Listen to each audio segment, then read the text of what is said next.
Swords have been an integral part of human history for thousands of years. These weapons, with their long, sharp blades and intricate designs, have been used in battle, as well as ceremonial and symbolic contexts.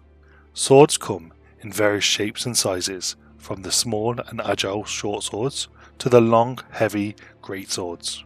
They are often associated with medieval knights and ancient warriors, but they have been used in many different cultures and time periods. Today, swords continue to captivate people's imaginations and are often depicted in popular media such as books, movies and video games. We're Josh and Dave of Fortified History, and today we'll be looking at the history of the bastard sword.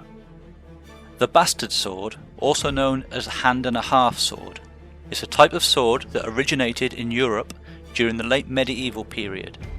It was used primarily as a weapon by knights and soldiers and was considered a versatile weapon due to its size and weight. The name bastard sword comes from the French word épée bâtarde, which means sword of the bastards.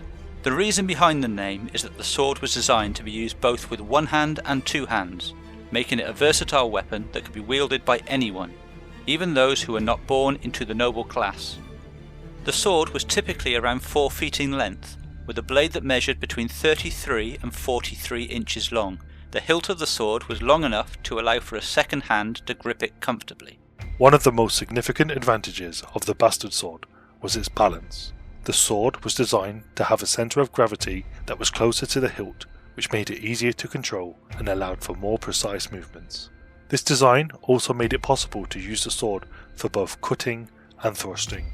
The bastard sword saw extensive use in many battles throughout Europe, including the Battle of Bosworth Field in 1485, which marked the end of the War of the Roses in England.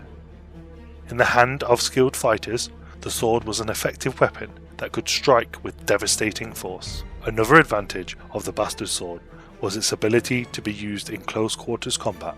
Due to its shorter length, it was easier to maneuver in tight spaces than longer swords, such as the two-handed longsword. Over time, the bastard sword evolved into the modern-day longsword, which was used over the Renaissance period. The longsword was essentially a longer version of the bastard sword with a blade that measured between 43 and 51 inches long. Despite being largely replaced by the longsword, the bastard sword continued to be used throughout the 16th century as a military weapon. It was also used in the duels of the time, as well as in the sport of fencing. In conclusion, the bastard sword was a versatile weapon that played an essential role in European military history. Its design allowed for both one-handed and two-handed use, making it a weapon that could be used by anyone. Its balance and size made it an effective weapon for both cutting and thrusting, as well as for use in close quarters combat.